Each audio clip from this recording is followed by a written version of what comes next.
Hey there everybody, this is Reckless Trucker coming to you with a book review this time. This was suggested by Amanda Northrup over Twitter. Anyway, let's roll that intro and get right into it.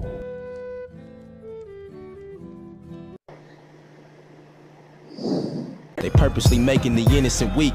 My existence on this planet's for you. I ain't only here to benefit me. So the book I'm going to be reviewing today is Feminism is for Everybody. Sorry to subject you guys to cancer, but it had to be done. So the biggest issue that I find with this book is the classic issue that we find with feminism. It is the whole cultural Marxist theory thing that we see going on all the time with them. And the thing about this is these people see disparity and they see problems in people's lives, and the first thing they jump to is somebody is at fault for these people's problems. Somebody is the oppressor. So the biggest problem with viewing the world through this lens of oppressed and oppressor is there's no room for personal reflection, and therefore responsibility and individual betterment and the improvement of oneself as an individual.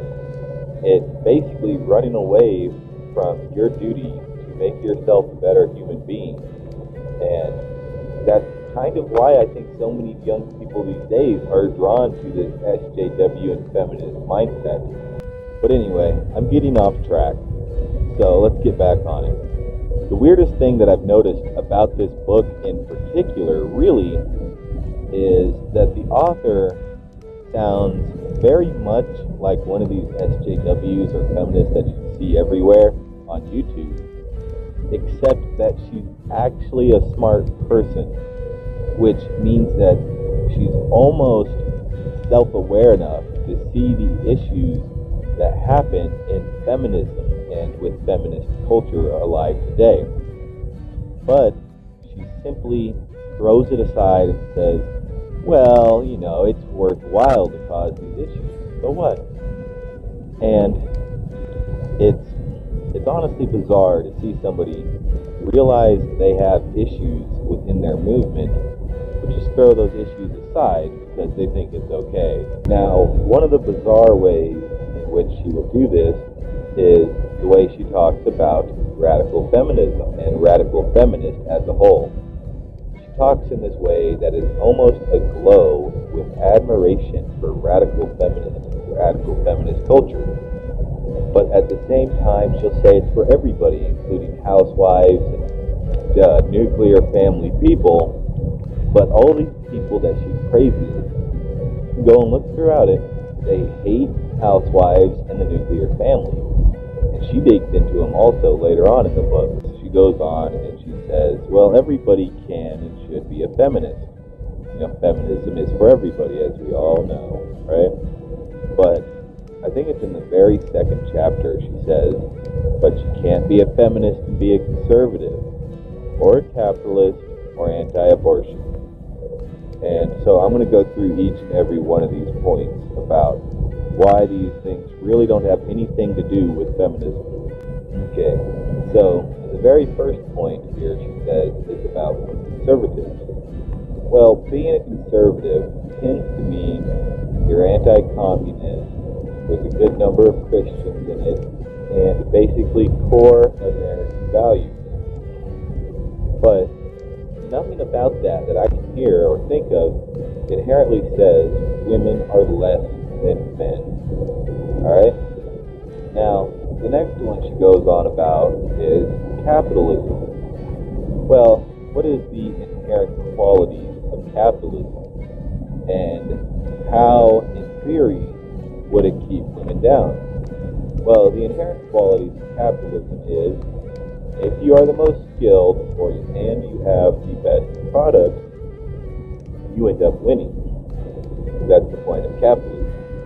It channels skill, desire, and greed into basically presenting something for others to pay for. And those that end up providing it in the best way for others end up winning. It's basically a meritocracy. Those with the best merit end up winning. Now, to say that these qualities are inherently anti-woman is to literally say that a woman cannot compete on the same field as a man. So being anti-capitalist in the name of feminism, to me, sounds a lot like you're saying that women cannot compete with everyone else. Now, the final one in which I mentioned was abortion, and how being anti-abortion is somehow anti-woman.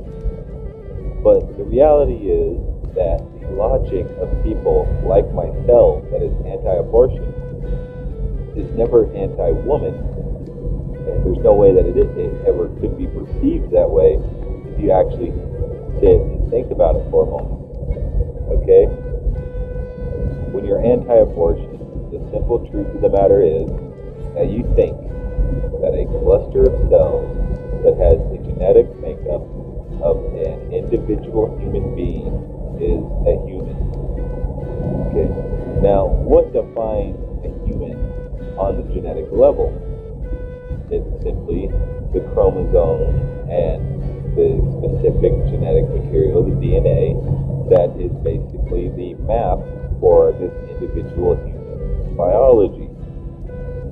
Well, even a single cell has the genetics for this. So, if you think about it down to a genetic level, the single cell that is created from a sperm, from a sperm mixing with an egg is a human. It is genetically human. So there's nothing anti-woman in that sentiment. Before I get into my final review and overview of the book, I got one last comment to make. She goes into this book talking about how they need to create a fraternity of women, a sisterhood of women.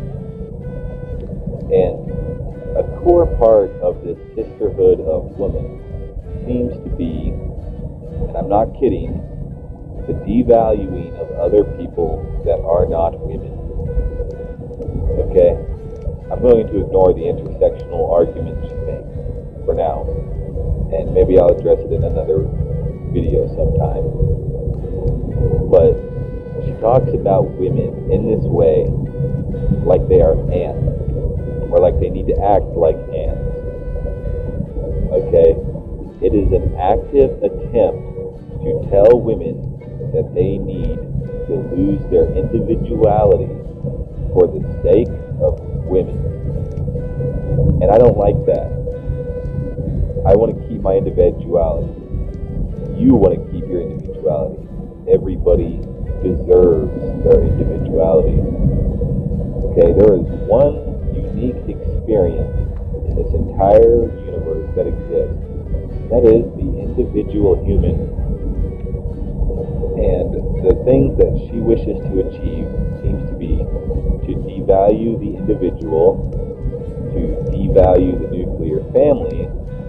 Nuclear families are essentially small individual tribes made up of people that empower each other as individuals. And these are two things that are very valuable. It has been shown time and time again that the nuclear family promotes good moral values in America. The nuclear family creates structure and bonds that will last a lifetime and create better human beings than having a single parent. This is the ultimate reality of it. It sounds harsh to say that most children of single parents are more likely to end up in crime than the children of a nuclear family. This is the ultimate reality. And it really seems to be the ultimate mixing of Marxism and feminism that you will see throughout this book. In conclusion, what do I think of this book? On its own, as just simply reading material, this book is garbage. That's all there is to say about that. But as far as figuring out what SJWs and hardcore leftists think and believe, this book will lay out every single thought they have. and I'm not exaggerating, this hits every single issue that the modern intersectional feminist SJW thinks of.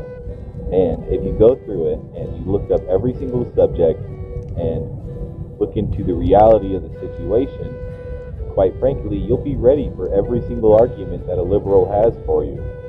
And it's that easy. Okay? This is the mindset of the radical feminist and intersectional SJW types, because this is the book that they use at colleges to indoctrinate the children and the youth. So, if you want to get ready and pick up your sword, this is the book that'll sharpen it. Anyway, thank you, Amanda Northrup, for suggesting this book. Have a nice day, everybody. Most of you chumps running around here ain't never had strict parents. Still you out in these streets thinking you hot as can be, without the knowledge to lead, so you just follow the sheep. You been brainwashed by a fake life that you used to live in. Yo, society's got you living for a whack cause you're a fucking adult with no skills at all. You don't read any books or play ball, you don't draw, you literally do nothing at all. Your lazy ass don't commit to labor. You pick something up, try it out, and put it down 2 minutes later. Then you complain about your life cause it ain't getting catered. Now whoever tries to call you on your bullshit's a hater. They purposely making the innocent weak. My existence on this planet's for you. I ain't only here to benefit me. Yo, we need to make a change while there's still time. It is hard, and sometimes I struggle trying to reveal mine. I can guide you if you feel blind. I just need you to be willing to journey into my ill mind.